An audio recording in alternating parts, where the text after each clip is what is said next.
It's another delicious day here in the Let's Make Food from Food Kitchen, and today I'm gonna make some cheddar cheese crackers. This is a Westminster Rustic red, so it's gonna be pretty sharp, which is exactly what I want. I want a good flavor. So I'm gonna go ahead and start grating this up while I talk. It's a pretty easy recipe. You only need the cheese, the flour, some salt, some butter, and a little water, and a little thyme. This is 8 ounces of cheddar, and that's what you need. A 1 cup of flour and a teaspoon of salt. I like the pink Himalayan for this one. You could use kosher salt. You could use table salt, I guess. I don't use table salt. Try not to. Sea salt. You could use sea salt. And then I have salted butter here.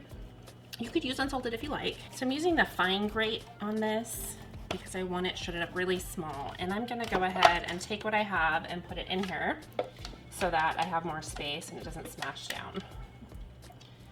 And you could use a sharp cheddar if you prefer, really any cheddar that you like. You could use a mild cheddar. It just depends on what your favorite flavor is. So this one I want a really rustic, hearty flavor. I'm gonna serve it with a tomato basil soup, and I think it'll stand up better being the rustic cheddar. Okay, all of my cheese is in there, the 8 ounces. I'm gonna take my cup of flour, that is all-purpose unbleached flour, my teaspoon of salt, and this is 4 tablespoons of salted butter, and I'm just trying to cut it into chunks a little bit, and I'm going to get it right on in there. I'm gonna pulse this, and the consistency should be something that resembles like sand. It's a good way to describe it. So here we go.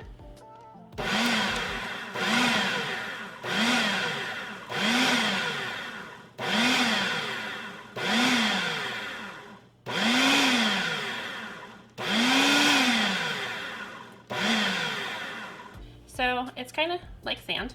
So what I want to do now, I've got 3 tablespoons of water in the fridge because we want it to be really cold. I'm going to pull that out. Okay, and I'm just going to drizzle it in as I pulse.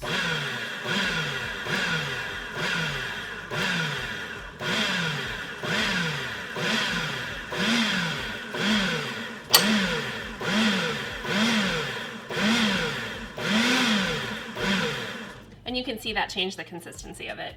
I'm going to continue pulsing this until it's kind of like a dough ball.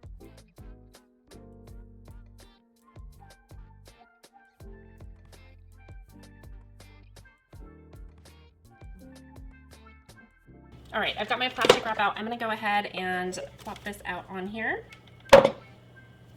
Okay, and I'm just going to squish all of this other stuff into it.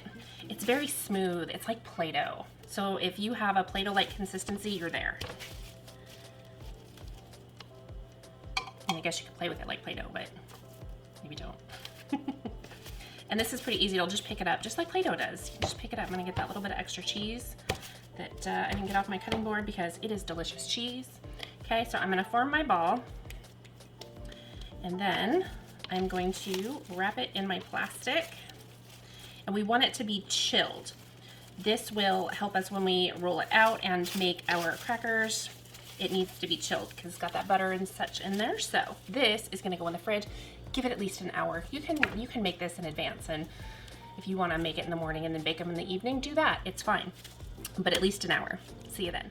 Okay, I am ready for the next step on our cheddar crackers. So I'm gonna take my ball, and before I take all of the plastic off, I'm going to flatten it out some because we wanna get it down to about 1/4 inch thick.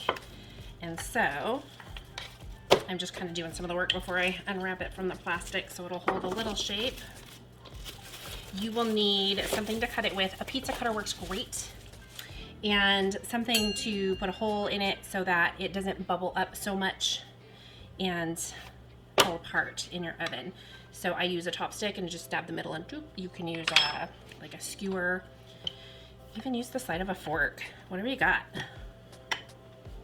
Okay. I have a parchment lined baking sheet. I will probably need to do 2 batches because I have my small oven up here.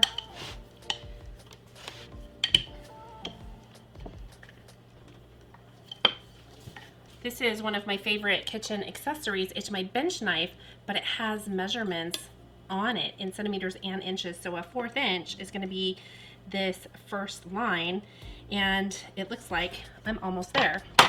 So I was wrong about needing another paper because I can just stretch them out. Okay, so my next step here is to carefully place it on my parchment paper. And I'm gonna move it off of my baking sheet because I don't want to cut on my baking sheet. So I'm going to make some squares-ish. Some of them won't be perfect, like I said, and they don't have to be perfect. Just try to get the same size about.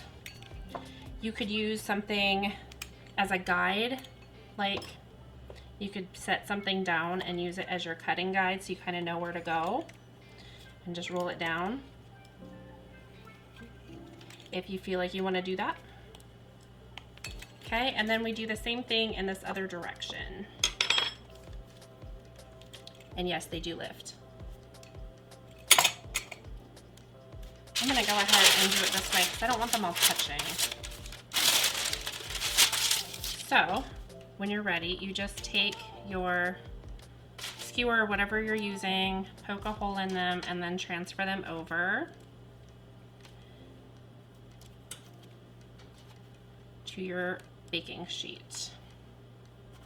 Now, if you've got a few that are small like this, some edges, you can just put them together and flatten them down and make another one.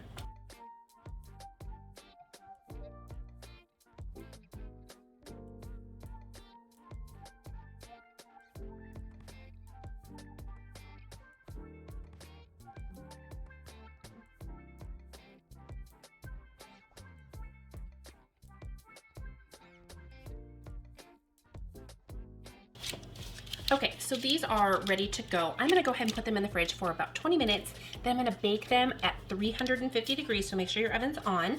For 15 to 20 minutes, you're gonna make sure they're nice and bubbly and kind of getting that golden kiss on it. So when they're done baking, I'm gonna let them cool for a little bit and then I'll come back on. Cheese crackers are done. Okay, so they are flaky, crispy. So cheesy. That rustic cheddar really makes the difference in these crackers. Now, one little tip outside of the refrigeration after you've shaped them, if you like a thin, crispy cracker, roll them out thinner, but bake them for less time because they won't take as long. These are really thick, hearty crackers to go in my tomato soup, which is the next video. Come check that one out. I hope you've enjoyed this video. If you did, would you please comment down below? Tell me what you thought. Give me a thumbs up. Subscribe if you haven't, and if you have, thanks for staying with me. Thanks for joining me here today in the Let's Make Food from Food kitchen. From my kitchen to yours, let's make food from food. That's one boy.